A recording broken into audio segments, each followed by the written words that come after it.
ढोंगी बाबा आया कैमरे के सामने और करने लगा ड्रामा। सूरजपाल जाटव नहीं मान रहा अपने आप को दोषी। अभी भी ढोंगी अपने आप की जय जयकार करवा रहा है। हाथरस कांड के बाद पहली बार कैमरे के सामने आया और आंख बंद करके कर रहा ढोंग। हाथरस में भगदड़ की घटना के बाद सूरजपाल जाटव जब कैमरे के सामने आया तो वह यूं चुपचाप आंख बंद करके बैठ गया जैसे ईश्वर से साक्षात्कार कर रहा हो।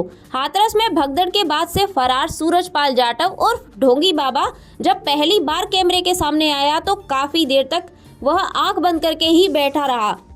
इसके बाद उसने यूं बयान देना शुरू किया मानो वह अपना बयान याद कर रहा हो। इसमें देखा जा सकता है कि सवाल के बाद काफी देर तक वह मौन कर रहा था और उसके बाद घटना पर दुख जताना शुरू कर दिया। वहीं पूरे बयान में उसने खुद को इस घटना के लिए जिम्मेदार नहीं माना।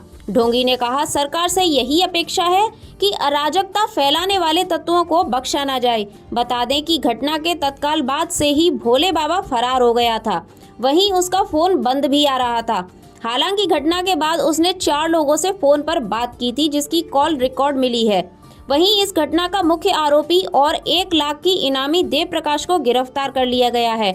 माना जा रहा है कि ढोंगी भी मैनपुरी के बिछुआ आश्रम में ही छिपा है।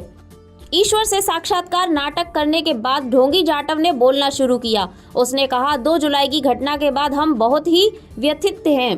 प्रभु हमें वह संगत को इस दुख की घड़ी से उभरने की शक्ति दे। सभी शासन और प्रशासन पर भरोसा बनाए रखें। हमें विश्वास है कि जो उपद्रवकारी है वे बख्शे नहीं जाएंगे।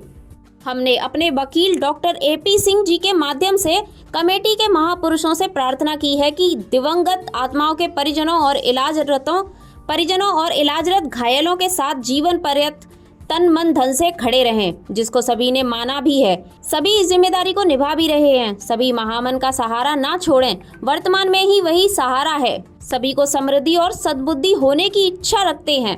और ढोंगी कहने लगा, नारायण साकार हरि की संपूर्ण ब्रह्मांड में सदा सदा के लिए जय जयकार।